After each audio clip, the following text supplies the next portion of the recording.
समय घर के काम करने में ही निकल जाता है। और अगर हम वर्किंग हैं तो ये कामों की लिस्ट और भी ज्यादा बढ़ जाती है। ऐसे में कई बार हम सोचते हैं कि काश कोई जादू की छड़ी होती जिसको घुमाते और सारा काम हो जाता। तो ऐसी जादू की छड़ी तो मिलने से रही, लेकिन कामों की लिस्ट भी नेवर एंडिंग है ना, कभी खत्म ही नहीं होने वाले। लेकिन अगर हमें कुछ ऐसे टिप्स या ट्रिक्स पता चल जाए जिसको करके फॉलो करके हम अपने कामों को समय जो होता है ना उसको आधा कर सकें, तो कितना अच्छा रहेगा ना। क्योंकि देखिए बहुत सारी चीजें ऐसी होती है जो हम करते करते सीखते हैं, कई बार हम अपनी गलतियों से सीखते हैं। तो बहुत सी ट्रिक्स आज मैं आपके साथ में ऐसे शेयर कर रही हूँ घर के और रसोई को, जिनको फॉलो करके आप अपना समय तो बचा ही सकते हैं, साथ ही साथ थोड़ा बहुत पैसा भी बचा सकते हैं। तो कौन कौन से टिप्स हैं, अगर पसंद आए दोस्तों तो लाइक जरूर कीजिएगा। चलिए वीडियो शुरू करते हैं।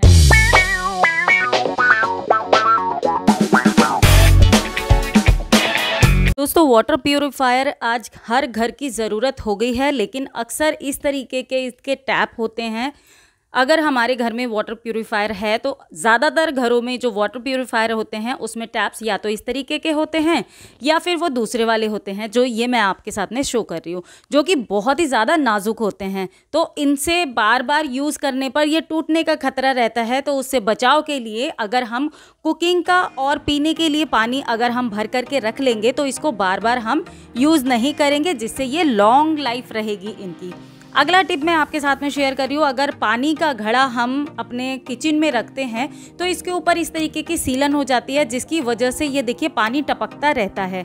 तो ये पानी टपकता रहता है तो बार बार काउंटर टॉप जो होता है वो गीला रहता है, तो उसको हमें बार बार ही साफ़ करना पड़ता है। तो इससे एक बार तो हम साफ़ कर सकते हैं, लेकिन दिन भर यही काम रहे तो वो बड़ा मैसी लगता है। तो उससे बचाव के लिए उसके लिए घड़े के नीचे अगर हम कोई भी बर्तन रख देते हैं, छोटा या बड़ा, तो उसके अंदर पानी स्टोर होता रहेगा और उस पानी को हम फेंक देंगे जब वो भर जाएगा। तो इस तरीके से हमारी बार बार सफाई का काम जो है वो बच जाएगा।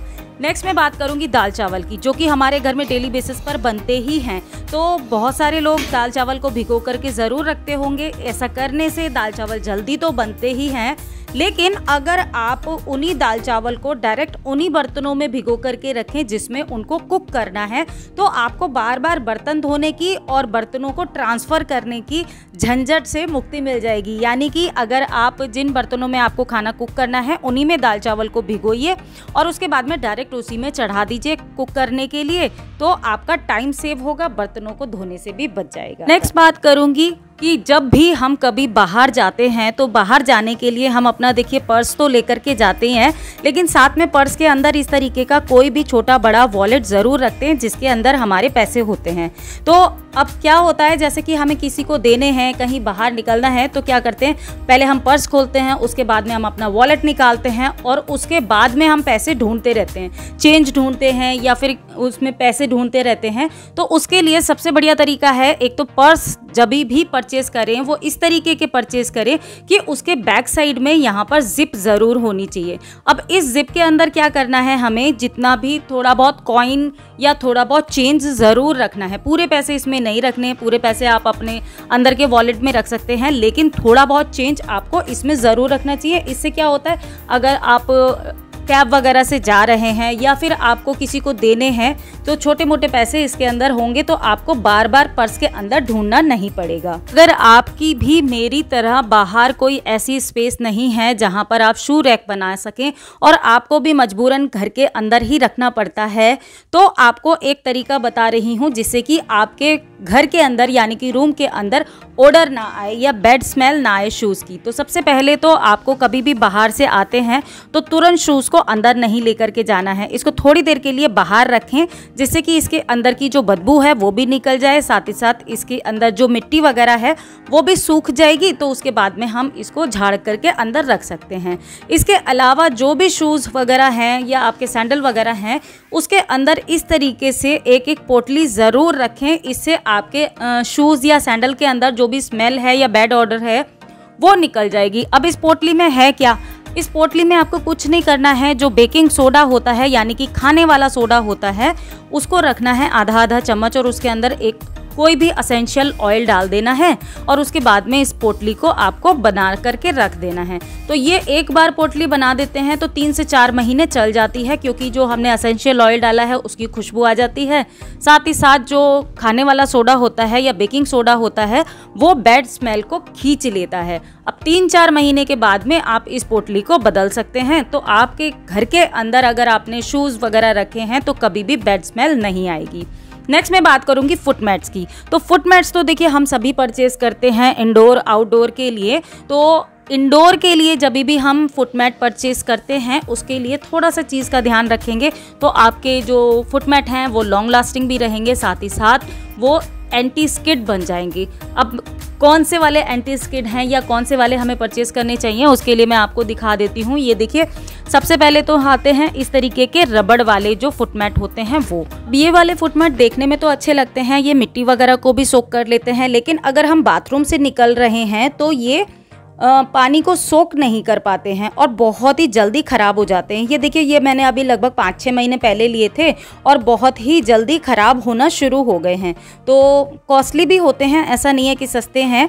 ये 260 रुपीज़ का मैंने एक परचेज़ किया था। तो इस तरीके के ये जो फुट मैट हैं देखने में अच्छे ज़रूर लगते हैं, लेकिन पानी को सोख नहीं करते, मिट्टी को सोख कर लेते हैं, लेकिन ज़रूर बहुत जल्दी ख़राब हो जाते हैं। इनके बैक साइड की जो एंटी स्किड लेयर है वो निकलना शुरू हो जाती है। इसके बाद में आते हैं, ये देखिए कपड़े वाले जो मैट होते हैं, रग्स होते हैं, इस तरह के रग्स जो होते हैं ये एंटी स्किड बिल्कुल भी नहीं होते। अगर आपने इसको बाथरूम के आगे डाला है तो ये गीले पांव रखने पर कई बारी स्लिप भी होते हैं और इसी वजह से मैंने इसको बाथरूम के सामने से हटा करके बेडरूम के किनारे पर रख दिया है जहाँ पर गीले पैर नहीं रखते हैं। अच्छा, अब आता है ये जिस तरह की आप देख रहे हैं ये ग्रीन वाला जो मैट है, इस तरह के मैट बहुत अच्छे रहते हैं। इसमें पीछे एंटी स्किड लेयर तो लगी ही है, साथ ही साथ इसमें स्टिचिंग भी की हुई है जिससे कि ये निकले ना, और इसके ऊपर के साइड में माइक्रोफाइबर है जो कि गीले बाथरूम से निकलते साथ में अगर हम इसको यूज़ करते हैं तो ये अच्छा रहेगा। इससे जो वाटर है वो भी ऑब्जॉर्ब हो जाएगा। दोस्तों, अगर आपको भी मेरी तरह DIY का शौक है तो आपके घर में पेंट ज़रूर होंगे और आप पेंटिंग करते भी होंगे, लेकिन पेंटिंग करने के बाद में ये जो ब्रशेज़ हैं इनको अगर हम ठीक तरीके से वॉश ना करें तो ये बहुत जल्दी ख़राब हो जाते हैं। अब देखिए, अगर अच्छे से हम इसको वॉश करके ड्राई करके रखेंगे तो ये लॉन्ग लास्टिंग रहते हैं और इसके ब्रिसल्स भी अच्छे रहते हैं। उसकी जगह अगर हम ठीक से वॉश नहीं करते तो ये देखिए यहाँ से जम जाते हैं और इनको आप दोबारा से यूज़ नहीं कर पाते। तो उसके लिए जब भी हम DIY करते हैं या पेंटिंग का काम करते हैं, तुरंत यूज़ करने के बाद में इनको पानी के ग्लास वगैरह में डिप करके रख दें जिससे कि इसका जो वो है कलर वो सूख ना जाए। इसके बाद में हमें वॉश किस तरीके से करना है, पानी के ग्लास के अंदर इसको घोलते हुए मतलब हिलाते हुए हमें इसको साफ़ करना है। ध्यान रखें इसकी ब्रिसल्स जो हैं हमारे बॉटम के ऊपर ना लगे, ग्लास के ऊपर के साइड से ही हमें पानी में वॉश करना है जैसे आप देख रहे हैं। तो सबसे पहले 2 से 3 पानी में आप इसी तरीके से साफ़ कर लें और उसके बाद में सोप वाटर में आप इसको साफ़ करें। उसके बाद में एक बार साफ़ और पानी से धो लें और उसके बाद में इसको सूखने के लिए या सीधे कपड़े से पोंछ करके आप इसको रीयूज़ कर सकते हैं। इसके अलावा अगर आप ऑयल पेंट यूज़ करते हैं तो उन ब्रशेस को आप टरपाइन ऑयल या फिर तारपीन के तेल में वॉश करके रखें, डिप करके रखें तो वो साफ़ रहेंगे। कई बार हमें घर से बाहर जाना पड़ता है कामों से, तो जाहिर सी बात है हम लॉक करके तो जाएंगे ही, लेकिन अगर रास्ते में कहीं हमारी चाबी गुम हो जाए या गिर जाए तो उसका क्या सोल्यूशन है, किस तरीके से हम घर में एंटर होंगे, या हमारे पास चाबी तो है नहीं, तो उसके लिए एक जुगाड़ बताती हूँ बड़े काम का। घर के लॉक की हमेशा 2 से 3 चाबियां तो हमारे पास होती ही हैं, लेकिन वो अक्सर घर के अंदर ही रह जाती हैं। तो उसके लिए देखिए मैंने एक चाबी ली है और उसको इस तरीके से पॉलीथीन में अच्छे से पैक करके ऊपर से रबर बैंड लगा दिया है। अब घर के बाहर हमें एक ऐसा गमला रखना है जो कि बिल्कुल नेचुरल प्लांट हो, उसके अंदर हमें थोड़ी सी मिट्टी खोदनी है और अपनी इस पॉलीथीन वाली चाबी को मिट्टी के अंदर दबा देना है। इस तरीके से अच्छे से दबा करके इसको हमेशा ही रखे रहने दें, क्योंकि अगर इन केस कभी आपकी चाबी गुम हो जाए तो आपको याद रहेगा कि कहाँ से चाबी निकालनी है। अगला टिप मैं शेयर करूंगी दूध के पैकेट को लेकर के। तो देखिए बहुत ही छोटा सा टिप है। दूध के पैकेट अगर आप भी लेते हैं तो आप उसको कट करके ही दूध निकालते होंगे, लेकिन देखिए इसको पूरा कट ना करके अगर इसका थोड़ा सा हिस्सा इसके अंदर लगे रहने देंगे तो ये जो छोटा वाला टुकड़ा होता है ना, ये भी इस पैकेट के साथ में रिसाइकल हो जाएगा। अगर हम इस टुकड़े को अलग कर देते हैं तो बड़े पैकेट तो देखिए रिसाइकल हो जाते हैं, लेकिन ये छोटे टुकड़े रह जाते हैं, जिससे कि हमारी अर्थ पर गंदगी फिर भी बनी रहती है। इसके बाद मैं बात करूंगी स्पॉन्ज वाइप की। तो देखिए ये स्पॉन्ज वाइप बहुत ही काम की चीज़ होते हैं। घर में कभी भी कोई भी चीज़ गिर जाती है काउंटर टॉप पर, किचन में, तो उसको साफ़ करने के बहुत ही आसानी से काम में आते हैं। जस्ट एक वाइप किया और साफ़ हो गया।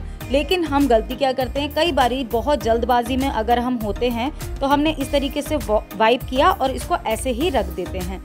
ऐसे ना रख करके अगर हम हर बार इसको थोड़ा सा पानी में वॉश करके भी अगर हम रख देते हैं तो एक तो इसके अंदर कभी भी बदबू नहीं आएगी, क्योंकि अगर आपने इसको ऐसे ही रख दिया तो इसके अंदर बदबू आ जाती है और कुछ टाइम के बाद में ये बिल्कुल बेकार और चिपचिपा हो जाता है। तो अगर हर बार पॉसिबल नहीं होता है लिक्विड डिश से साफ़ करना, तो इसको इसी तरीके से साफ़ करके रख सकते हैं। इसके बाद में बात करूँगी मैं कि किचन की सिंक को तो देखिए हम हमेशा कुकिंग के बाद में जब यूटेंसिल क्लीन करते हैं तो साफ़ करते ही हैं, लेकिन इस तरीके से अगर हम साफ़ करते हैं तो टाइम तो बहुत वेस्ट होता है, साथ ही साथ पानी भी बहुत वेस्ट होता है। तो इससे बढ़िया इसके लिए किचन के टैप के अंदर इस तरीके के नल के ज़रूर लगाएं, या इसको कहना चाहिए वाटर फॉसेट ज़रूर लगाएं। बड़े ही काम की चीज़ है, छोटा सा चीज़ है लेकिन काम में बड़ा आता है ये। अब चूंकि ये 360 डिग्री मूव कर जाता है तो इसको वॉश करना, इससे वॉश करना बहुत ही ज़्यादा आसान काम है। अब देखिए मेरे दोनों सिंक में वॉश करना है, दोनों सिंक को वॉश करना है, बहुत ही सेकंड्स में ये साफ़ हो जाता है। पानी की तो बचत होगी ही, क्योंकि इस तरीके से हमें उतना ही पानी चाहिए जितना हमें ज़रूरत है। और दूसरी चीज़ ये कि क्लीनिंग जो है वो भी प्रॉपरली होगी, और इसको लगाना भी बहुत आसान है। आप में से कोई फ्रेंड पूछ रहे थे, इसीलिए ये शेयर कर रही हूँ। देखिए मैं टाइल्स वगैरह को भी इसी से साफ़ कर देती हूँ, दूसरी सिंक भी मैं इसी से साफ़ कर लेती हूँ। इसके अलावा ये किसी भी तरह के टैप में लग जाता है। अगर आपने देखा होगा तो टैप्स के अंदर इस तरीके की नोज़ल होती है, इसको हमें निकाल लेना होता है रेंच की हेल्प से, और उसके बाद में हम इसको आसानी से फिक्स कर सकते हैं। तो है ना कमाल की चीज़, हमारे टाइम सेविंग भी है और जो पानी की बचत है वो भी होगी इससे।